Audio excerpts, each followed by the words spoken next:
Sandy. Okay, so I'm going to tell you a bit about Diet Chef, but I should probably go back in time a little bit since Sandy's discussed that. I mean, I'm a guy who's been involved in technology for far too long, and one of the things I did was I ran a technology company in that thing that nobody really remembers about, which is called the dot-com boom. So I started a company. We raised about £60 million. It was the easiest money I've ever raised in my entire life. I used to just virtually have taxi drivers throwing money at me. It was amazing. But you know, it was also about, it was a good lesson about product, because we didn't, you know, a bit like we were talking about earlier, it's finding the product, making sure it works. And it was a great experience to say that money doesn't solve your problems. Money just makes your problems bigger because you have investors. Unfortunately, I had little old ladies who put money in for when we went public, phoning up and saying, well, why not selling more? What are you trying to do? So a lot of that experience helped when we started Diet Chef. So just giving you a little bit of background is, as part of a sort of a friend had a diet company, and they were selling through retailers, Tesco, Superdrug, pretty much all of the retailers in the UK. We were a brand, this business, and we didn't manufacture anything ourselves, so we had no real intellectual property. And what happened is we just got squeezed by the manufacturer, who said, I want the prices to go up, and the retailer saying, I want more margin. And being in the middle is the worst place to be in a food business. So we said there has to be another way, and so we set up a company. The two guys that were doing sort of marketing, online marketing for the diet company, set Diet Chef up in 2008.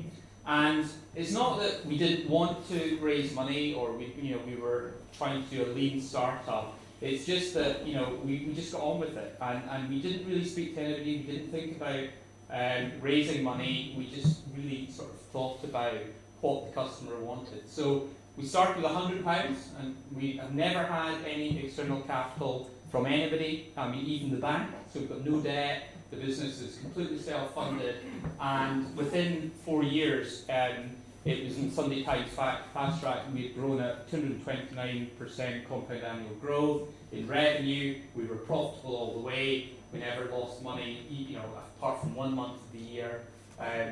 We were always cash generative, and we are now the second biggest diet brand in the UK. So we've got about 50% brand awareness.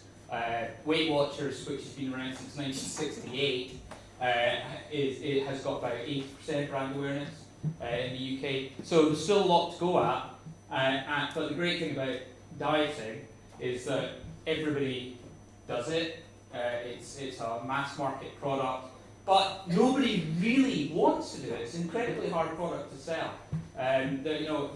People want to use their coolest technology. The day that you say, right, I need to go on a diet, it's not the best day of your life. It's not like a eureka moment. People don't jump out of bed and say, I really want to go on a diet. So one of the things that you have to do is you need to really understand your consumer.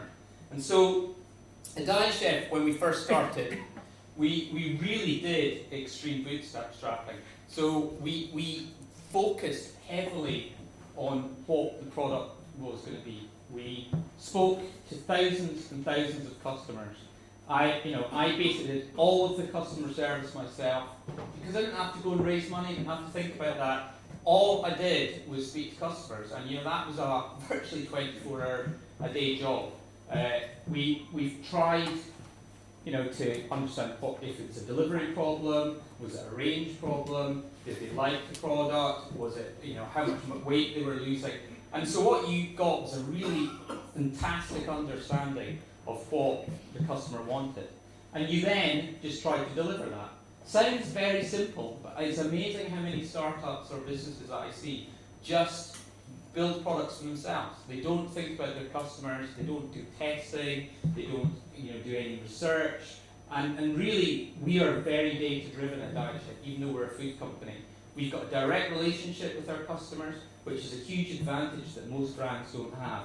We've got the ability to speak to them, we've got the ability to survey them, we've got the ability to do A/B tests in product, on the website, and we measure absolutely everything. I mean, I've got to say that, you know, the devil's in the data, not in the detail. It's all there to be learned. You can understand it, but you need to actually understand it and comprehend it.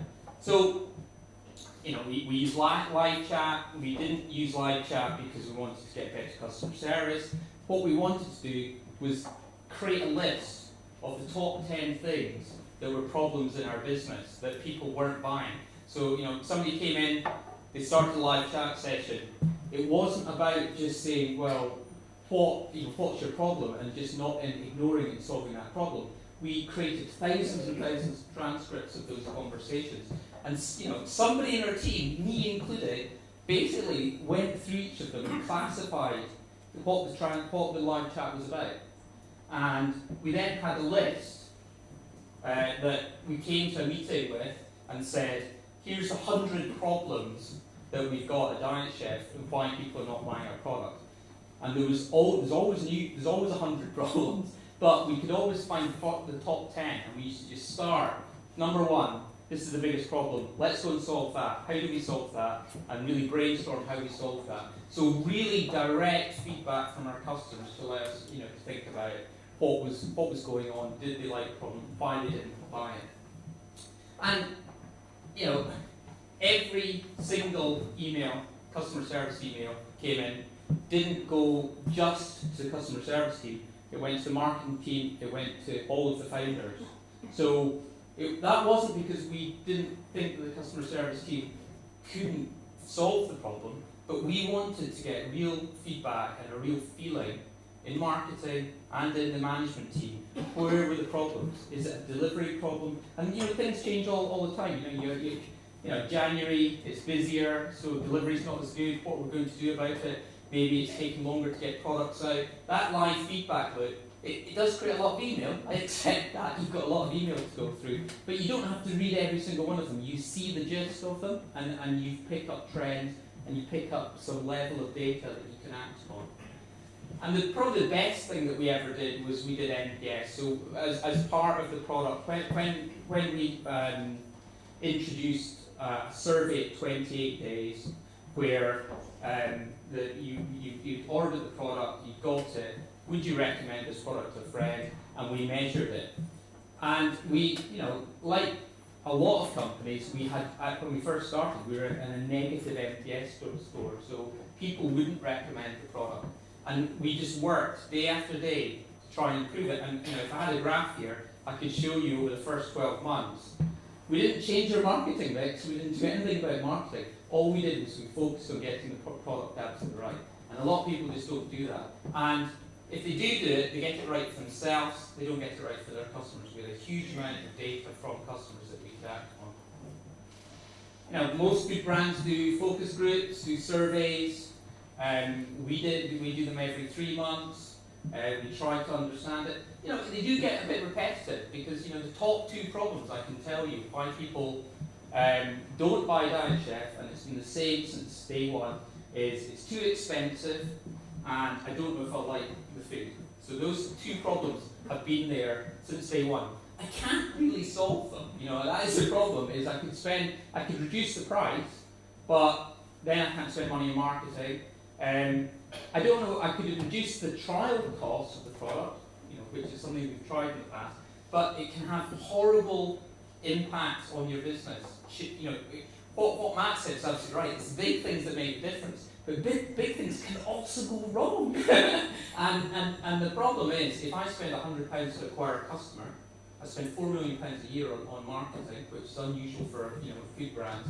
If I spend £100 on acquiring a customer, and they spend £20 with me, and then never buy anything else, I'm screwed, and I'm screwed pretty quick. You know, I run out of money in an incredibly quick time. And so what you need to do is try and work out how else you can deal with that. And so really getting to the bottom of those focus groups, understanding customers that have bought, how can we improve it, customers that haven't bought, why are they not buying, and trying to look at that. there's some basics that I see that I stress about in lots of businesses that in sort of e-commerce that just they don't get the basics right. Fast delivery, really good support, making it simple for your customer to buy. A lot of people just don't get those basics right, and if you don't get those right, you will never get customers. It doesn't matter how much time you think about the product. You need to get some of these basics right. Having, one of the ones that I've seen a lot in especially in clothing retail is actually having the product. The number of times people say, I'm looking for this product, you get to the website, they don't have it in stock. That is just, there's no excuse for that. There is absolutely no excuse for that. You should always have the product in stock. So the product is, I suppose, my number one thing, and I bang on about it all the time. I love product. I think it's where I went wrong when I ran a technology company. I didn't focus enough on the product. I focused much more on fundraising and not enough on the product, thinking that funding would solve the product problem. To solve the product problem, you just need to be focused on it. The next level is, once you've got your product right, is how you're going to get growth. And unlike, it's an expensive product, Diet Chef. It's £600 to £1,000 purchase over the initial life of a subscriber. It's a subscription product. So there's always a maximum cost. You know what your margin is. I've got a margin because I have to, supply a physical product. And there is a maximum cost that I can spend to acquire a customer. Now it's great if I can find other sources that are lower than that maximum cost, but everything's measured against that boundary, because if I spend too much acquiring customers, then the customer will not pay back quickly enough. If I can spend too little, well, I just keep on spending until I get to that point that it breaks. It is a model. It is nothing more than a model. So average revenue per user, cost of customer acquisition, how much margin you've got. And one of the things that I've seen a lot in our business, and I don't think it's unique, is that if you pick one metric, which Matt suggests, sometimes you don't understand the impact on some of those other metrics.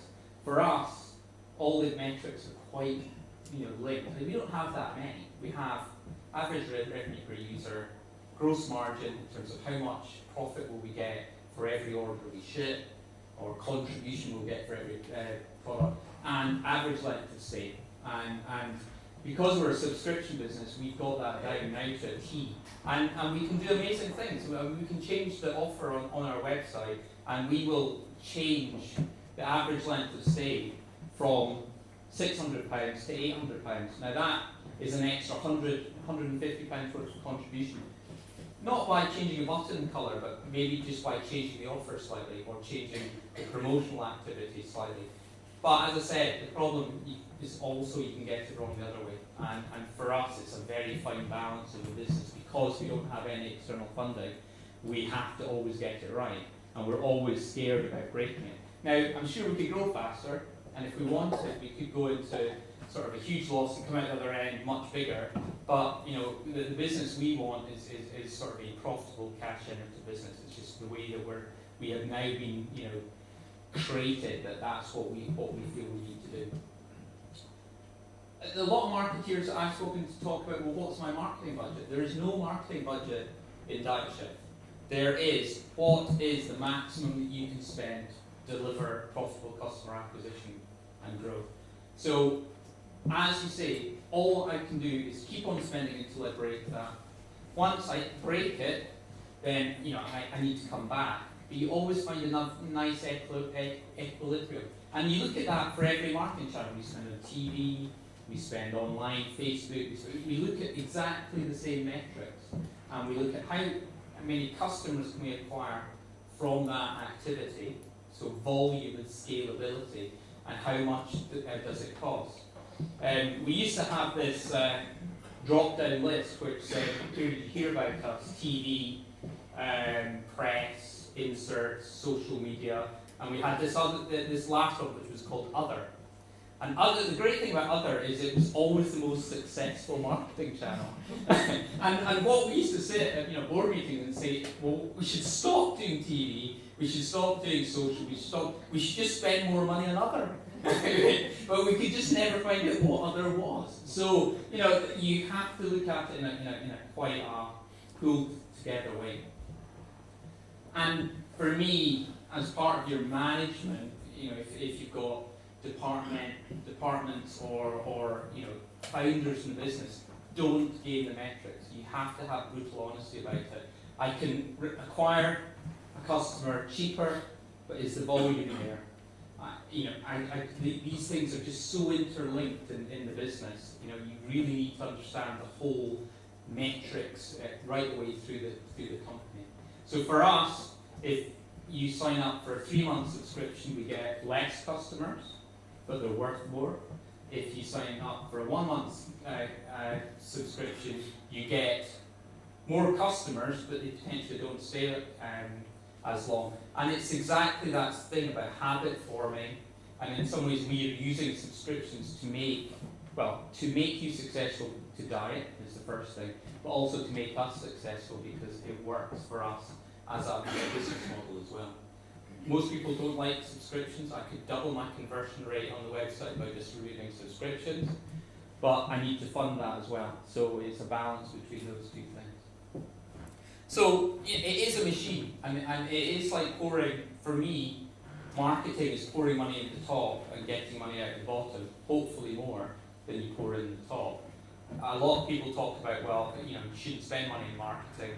For our business, it's the lifeblood because it's an incredibly high value transaction. And if you look at it as a percentage of the sales of our business, it's actually not that bad. It's just a big number. It's a big easy number though, which is, spend money in the most lazy way you possibly can. Andrew, my co-founder, is marketing director. He would spend a lot of time lying on his sofa doing nothing.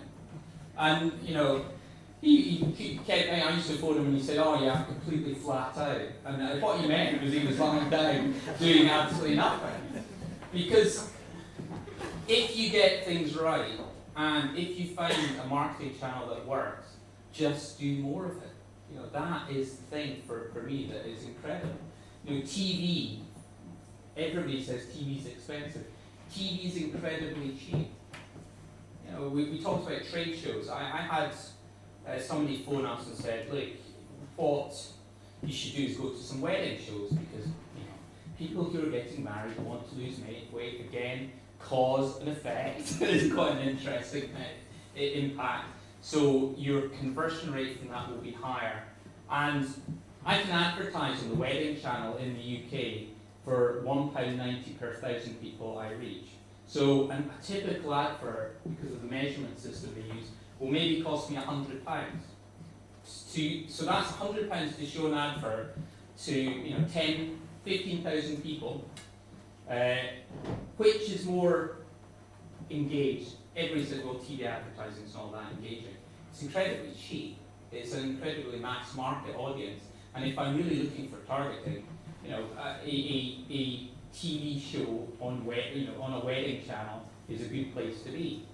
But going to a show with all of the hassle and all of the impact of that, we measured that in the same way as we measured spending money on TV. So Andrew, when the salesperson from the wedding show wedding event phoned up, he said, how many people are attending the event? And I said, well, probably maybe 1,000. I said, right, okay. Well, we spend quite a lot of money on TV. I'm willing to pay for the same rate as I reach 1,000 people on TV. Can I exhibit at your show? And of course she went, yes, that's a great idea. Of course I can. Well, I'll give you £1.90 then. So that is all they would pay to reach that same audience. So really measurement is an incredibly good way of trying to get to the right audience. But when you get something that works, just do more of it until it breaks, is my thought process. If the product product works, you will get fantastic word of mouth. I mean, we have 40% of our customers that come through referral. We do absolutely nothing apart from put a flyer, and we've tried everything. We've tried incentivizing with money, we've tried emailing in certain campaigns, we've tried, we've done everything. If your product works, people will talk about it. If it doesn't work, they won't. Well, they might talk about it, but they won't talk about it positively. So if you do that, it's a very powerful thing, but it still is in your marketing cost, because you need a customer to talk about your product, and those first customers you need to recruit. So it's an incremental cost. You can't say, let's do more word of mouth, because you need customers in the first place to do that. So 30% of our customers were free. We've had another 10 that we couldn't measure, so that's 40. But you need a market for that. You need to be able to get customers there. And as I said, attribution is incredibly hard. So we spent £4 million, so £500,000 a month, £1 million and a bit in January. We spend it on a multitude of channels. It's quite hard to understand if it was TV that drove the customer, if it was the press ad, if it was the insert, if it was social media, if it was Facebook, and they all claim it's them, because at some point they have attributed it to themselves. So we use all of the analytics out there. We use Google Analytics, we've got some other interesting stuff. And actually, we created a software company out of Dyche, which is called TV Square. We found it incredibly hard to get really good attribution of TV. If you're a direct marketeer, the way you used to attribute TV advertising is, if you're a direct marketeer, is you'd have a big telephone number at the bottom of your advert, and it would say 0800 XYZ XYZ, and for every channel you showed that on, you'd have a different number. And I had a massive argument with our media buyer once, because we had 5% of our response was coming in by telephone, and 95% was coming in through the web, because people just don't phone anymore. But they were choosing the channels that we should advertise on based on that 5%. They said, well, it's roughly the same. And I'm like, well, I'm not great at maths, but I can tell you that is not, the right measurement that we should do. So I spoke to one of my friends who's, really into sort of big data and analytics, and they created a business for us initially to try and solve the problem of attribution of TV. They have now got something like 150 clients all over the world, generally e-commerce startups. They have measured TV for pretty much anybody that is anybody within the e-commerce space, Expedia, piles of other companies. And all of that came out of our initial need of, well, we need to understand better what works on TV and what doesn't. And then we've got, exactly like Matt, internal dashboards that we look at every minute of the day, fretting about sales and thinking about how we can make it better. So we measure everything that moves. We don't use every bit of data to make decisions, but if there's an ability to measure it, we like to measure it just so that at least we can capture that data and we can talk about it. So, if we talk about that marketing mix, for me, this is detail that, it's not that I'm not interested in, but I think it is the next level down. What I'm looking at is that metric of cost of customer acquisition, and as long as that works, then the stuff that happens below that, what we spend money on, I don't really care about particularly. What I do know is, as I said earlier, it's quite hard to measure TV. There's lots of different types of TV, but these are some of the activities that we do. So we do classic, what we would call DRTV, direct response television. A lot of the things that we've talked about today are classic direct response techniques that catalogue businesses have been doing for 40 years, and we think that we've created some new industry. They've talked about new customers, they talk about reactivate, they talk about reactivation, they talk about retained customers. All of those techniques have been used for somebody that has been sending you the Reader's Digest for the last 30 years, those are techniques that they've all used and they understand. The thing is, it's easier for people to do that now. But if you find one of these real hardcore direct marketeers, they will talk in the same languages we'll talk about in this room today. It's the same. So, daytime TV, incredibly responsive, uninteresting programming. Andrew's claim to fame is he's the biggest advertiser in Jerry Springer during the day, which is, and he loves it. It's not, it's not glamorous, but it works. We looked at brand response TV, which is basically, in my view, unmeasurable, response TV. So that's when it probably isn't as good from a metrics perspective, but you want to do it to try and improve your brand. I'm not particularly, we created a brand that is well recognised in the UK. We didn't ever think about doing that. We thought about recruiting customers and thinking about customers, retaining them, reactivating. That's the language we use. We didn't sit in any board meeting and say we want to create a brand. We have done that because we've spent money above the line, and it's a byproduct of successful customer recruitment. Tick, that's fine. We use Facebook, we use email, we do a lot of retargeting, we do press. So we have done every single activity that anybody might think of, all coming back to that single metric that we talked about.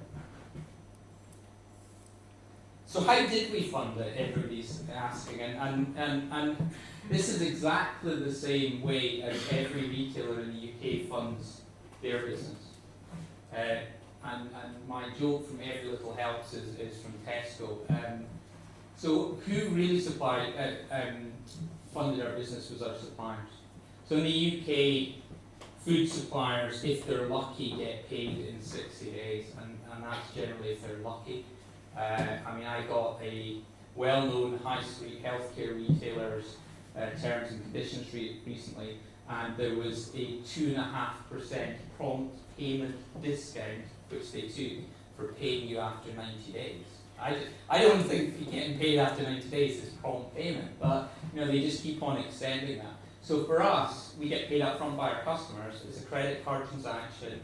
It's a month of subscription revenue. And we don't have to pay our suppliers for 60 days. So there's a negative working capital cycle. So a real investor, effectively, is our supplier. And I'm amazed how few people do that, because it actually massively improves your cash flow. So, moving you from a 30-day payment terms to 60-day payment term as a supplier, as long as you are actually paying them in 6 days, has a massive impact on cash flow, especially in a subscription business. So think about doing that. The downside of that is if you've got no wiggle room. So you've got extreme focus on the metrics. So I've got everything wrong at some point over the last 6 years. I've had too much stock, and then I can't pay my suppliers. I've spent too much in marketing, and then I can't pay my suppliers. I've had too little stock, I can't sell my product. So it is a finely oiled balance to try and keep everything in equilibrium to try and run the business if you don't have the luxury of external funding. But it is also great because you build a fantastic relationship with your suppliers. And you do get things wrong. You generally just don't get the same things wrong. It's just a new thing every year or every month. Subscriptions, as I said earlier, most people actually hate them. For dieting, it definitely reduces the conversion rate, but from our perspective, it also creates a level of commitment, which not only helps our customers be successful, and we have measured that and looked at it. We've got some really great studies on that level of commitment. It's like joining the gym. If you join the gym in January, and if it's a 1 month membership, most people that join in January don't go back in February. As simple as that. You need that habit-forming element that we talked about earlier on that tries to actually make you successful. Costs us about £100 to recruit a customer. It's a lot of money per customer.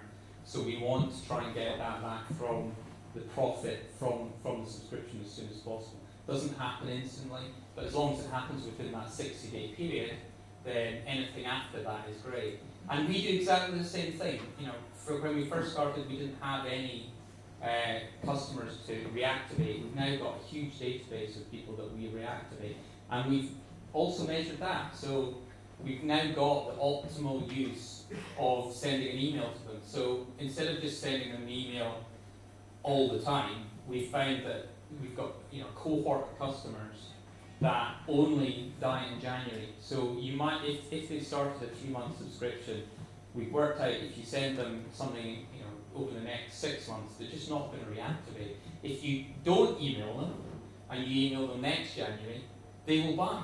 And so it's trying to understand those cohorts and exactly what's happening with them. And for us, we've had a focus on profitability in terms of customer profitability. It's a really, really interesting way to fund your business.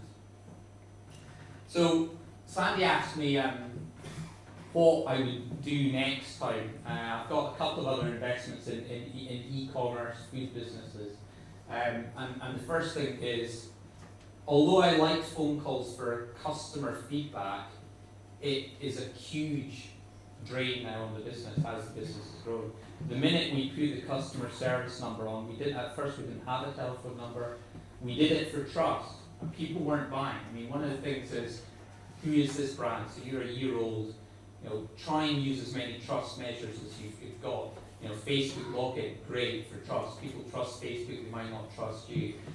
Telephone number, if there's a problem, at least I can contact the company rather than, you know, where is it?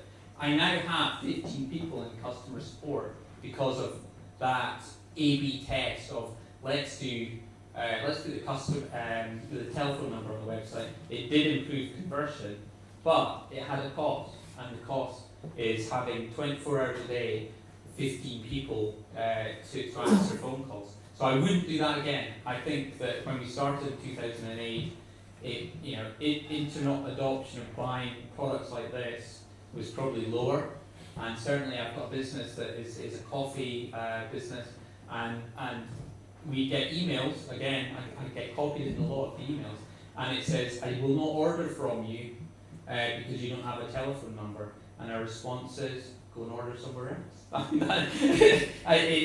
It is very easy to actually turn sales away if they don't fit within your model, because if you put the telephone number on there, you're going to have lots of people phoning you.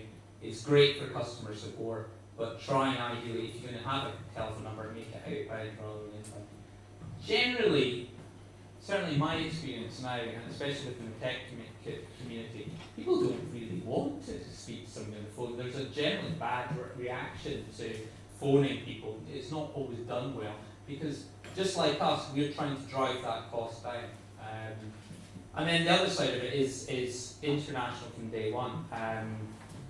There's huge demand for your product. You can't just be in every country instantly, but an aggressive rollout. And we started in the UK with the coffee business. Diet Chef is mainly in the UK and the US. But the same product at Fine Coffee Club now ships France, Germany, Sweden, Norway, Australia, New Zealand, Hong Kong. It's 18 months in. So we added those really quickly because there was demand there, and it just made sense. There is some products that people, so the guys in New Zealand, they can buy from us cheaper in the UK. They can actually get it delivered quicker than they can from New Zealand, because the Royal Mail sends a plane to New Zealand every day filled with parcels.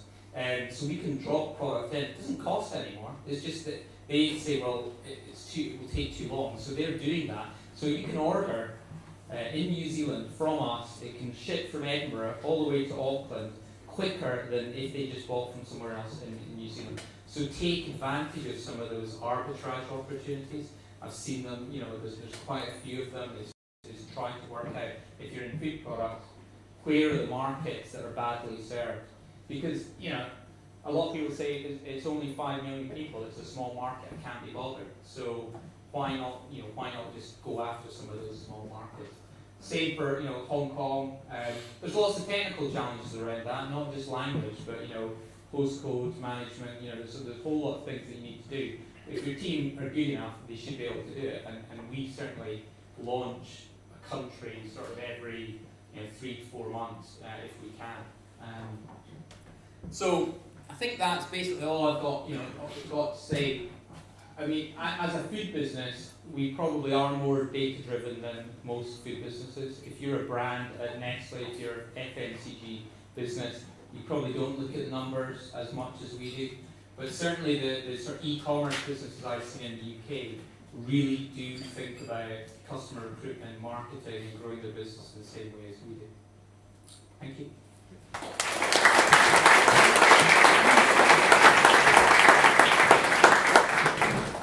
Thanks, Kevin. Again, what a great story. Anybody got one quick question?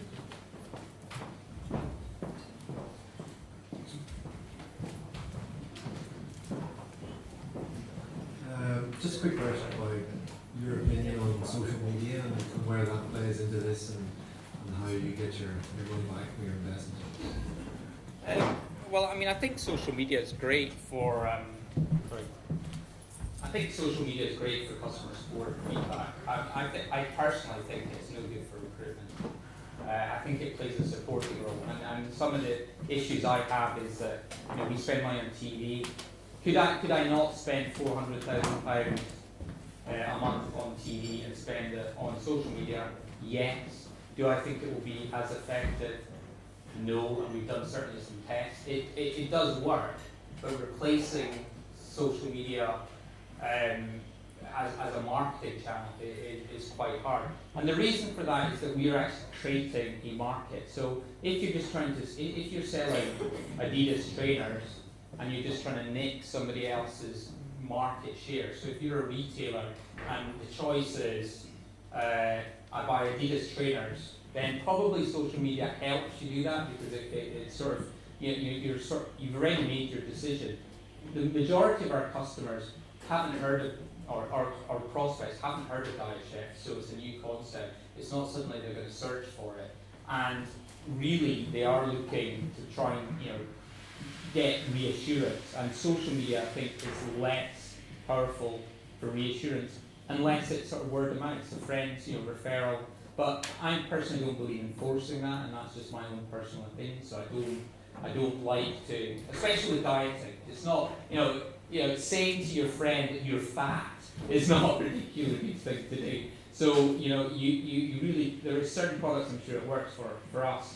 We believe it's a supporting role. It's about customer communication. Thanks, Kevin.